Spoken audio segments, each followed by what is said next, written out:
because nothing else felt wrong. The conversation felt easy.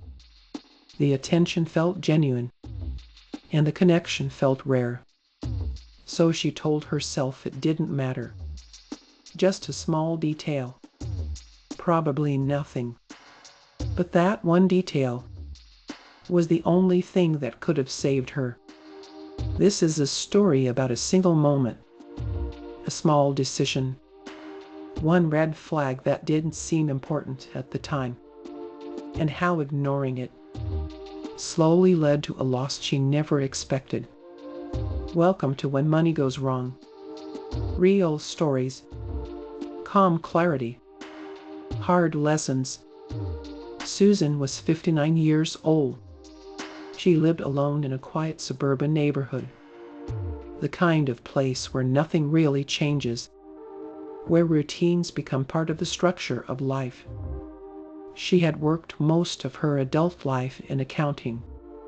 Numbers made sense to her. Patterns made sense. Risk made sense.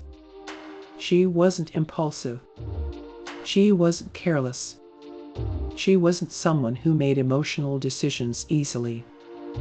Everything in her life had been built slowly, carefully, intentionally. She had savings, no debt, a clear plan for retirement. From the outside, everything looked stable, and in most ways it was. But there was one part of her life that had quietly shifted over time. After her divorce, years earlier, Susan had adapted well, at least on the surface. She rebuilt her routines, found comfort in structure, focused on stability. And for a long time, that was enough. But as the years passed, something subtle changed. The house felt quieter. Evenings felt longer. Conversations became less frequent, not painful, not overwhelming, just noticeable. And over time, that feeling creates openness, not desperation, not need, just a willingness to connect again. She didn't rush into anything. That wasn't her nature. But eventually, she created a profile on a dating site. Not with high expectations, just curiosity, just to see what was out there. The messages started slowly, most of them easy to ignore, generic, uninteresting, until one stood out. It was simple, direct, but different. Hi Susan, I read your profile and something about it felt real. I'd like to get to know you if you're open to that. No pressure. No exaggeration. No obvious script. Just calm. And that's what made it work. His name was David. His profile showed a man in his early 60s. Well-dressed. Relaxed. Confident without trying too hard. According to his description, he was an engineer working on international projects, currently overseas. It sounded believable, detailed, but not excessive, and most importantly, consistent. Their conversations started naturally. No intensity, no pressure, just simple exchanges. Daily life. Clear, small observations. He asked thoughtful questions. He remembered her answers. He followed up. And that attention felt different because it wasn't overwhelming. It was steady, and steady builds trust. Within a few weeks, the communication became part of her day. Morning messages, short check-ins, evening conversations. Nothing excessive, just enough to feel present. And once something becomes part of your routine, it becomes part of your life. The conversation slowly became more personal. He talked about his past, about losing someone important, about long periods of working away from home. There was always a theme: distance. He was always somewhere else. And that distance explained everything. Why they couldn't meet. Why everything remained online. At the time, it made sense. It appeared quietly, in the middle of a normal conversation. A small inconsistency. A detail that didn't fully align with something he had said before. Nothing dramatic. Just slightly off. Susan noticed it immediately. She even paused, went back through the conversation, checked what he had said earlier. And there it was. A contradiction. So, that real? She could have asked about it. She could have questioned it. She could have stopped. But she didn't. Because everything else felt right. The conversations, the consistency, the attention. So she explained it away. Maybe she misunderstood. Maybe he misspoke. Maybe it wasn't important. And just like that, the red flag disappeared. Not because it wasn't there, but because it was ignored. Because scams like this don't begin with big mistakes. They begin with small ones. Moments where something feels slightly off, but not enough to act on. Moments where emotion quietly overrides logic. And once that happens, the path forward becomes easier.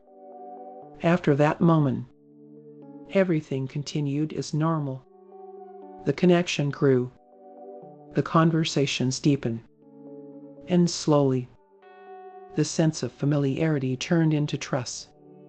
Not forced. Earned. At least that's how it felt. And that's when the story changed. Not suddenly, but gradually. A different tone. A different kind of message. I didn't want to bring this up. And just like that, everything moved into a new phase. The message didn't sound dramatic.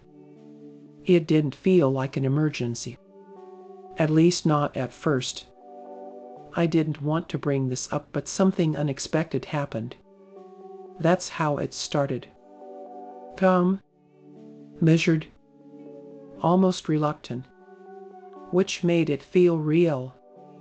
David explained that he was dealing with a situation related to his work overseas.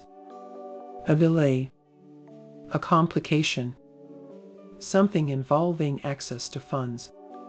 It wasn't fully clear, but it didn't need to be, because the explanation was just detailed enough to feel believable, and just vague enough to avoid deeper questions.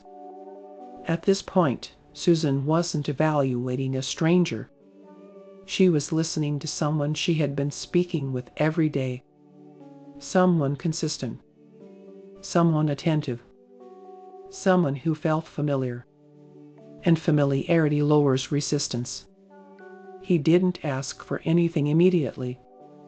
He simply explained the situation, shared his frustration, expressed concern, which did something important. It created emotional investment before any request was made. Over the next few days, the tone shifted slightly. Messages became more frequent, more focused. I'm trying to fix this. It's more complicated than I expected. I don't know who to trust here. Each message added pressure. Not directly, but emotionally. When the request finally came, it didn't feel sudden. It felt like a continuation. I hate to ask you this. That sentence alone carries weight, because it suggests hesitation, reluctance, Honestly, I just need a small amount to resolve this temporarily. I'll pay you back as soon as everything clears. Susan didn't respond immediately. She paused. That earlier red flag, the one she ignored, briefly came back. But only briefly, because now it had to compete with everything else. Weeks of conversation, consistency, connection, trust, and one powerful thought. What if this is real? She opened her bank account, not with panic, but with reasoning. She wasn't giving money away. She was helping. Temporarily. It would come back, and that thought made it feel safe. She completed the transfer quickly, before overthinking, before doubt could grow. A few $1,000. Done. The reply came fast. Gratitude. Relief. Emotion. You have no idea how much this helps. I didn't know who else I could turn to. And in that moment, everything felt confirmed. The decision felt right. Even generous. This is where the pattern locks in. Action, followed by reward. The brain connects the two. Helping leads to positive emotion, which makes helping again easier.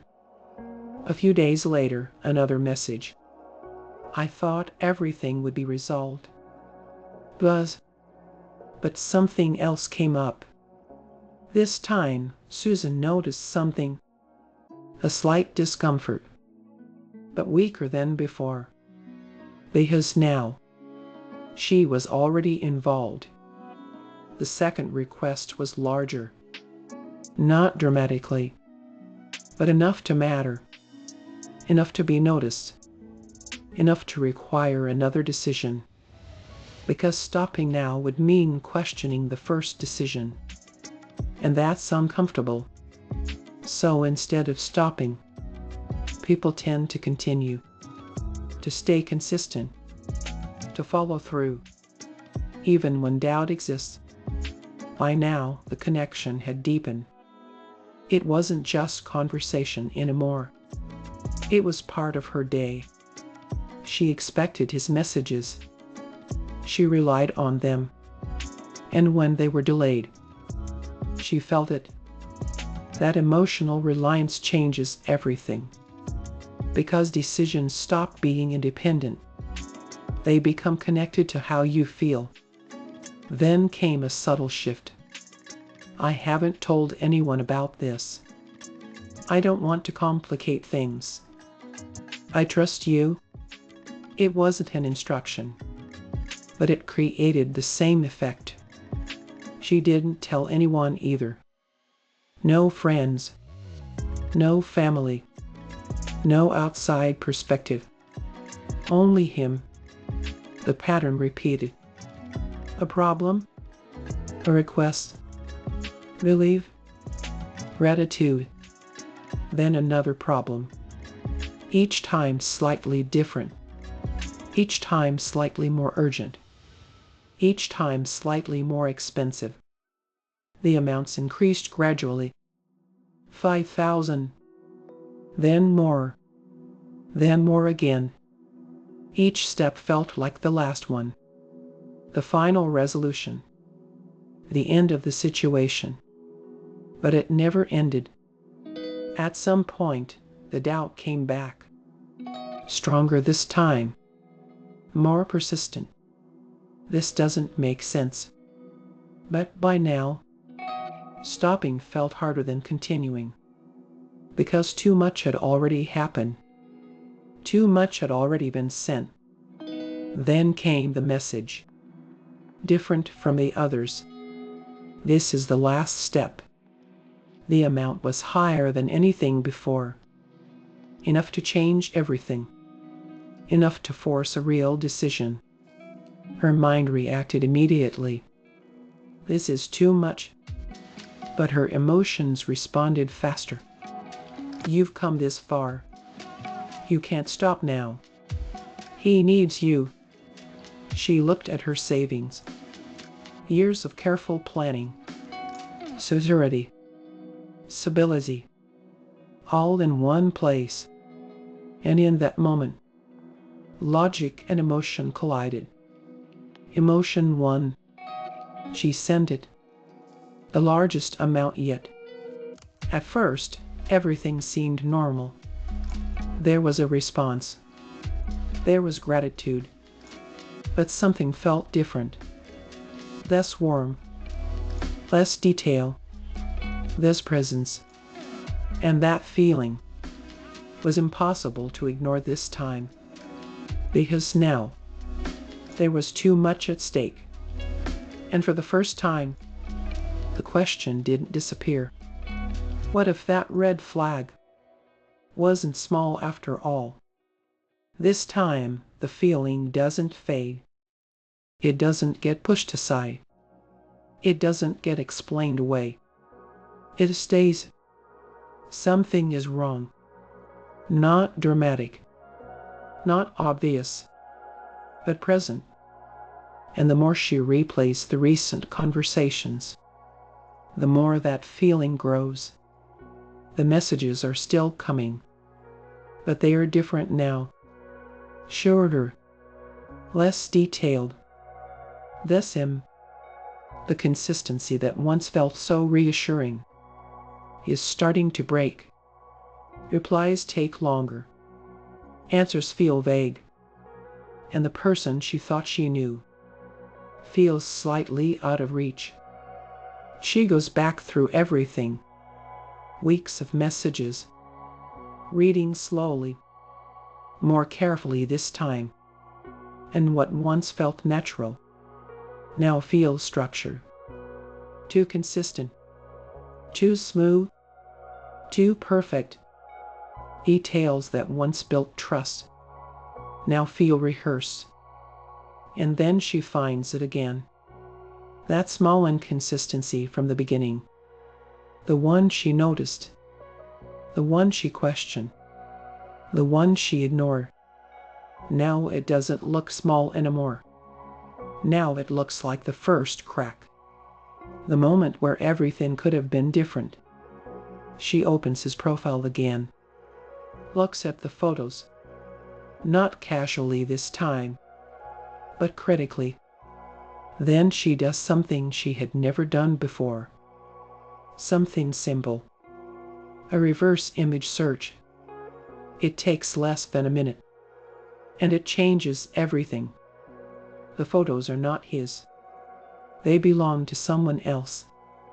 A real person. With a real identity. Living a completely different life. And in that moment, everything becomes clear. There is no panic. No immediate reaction. Just silence.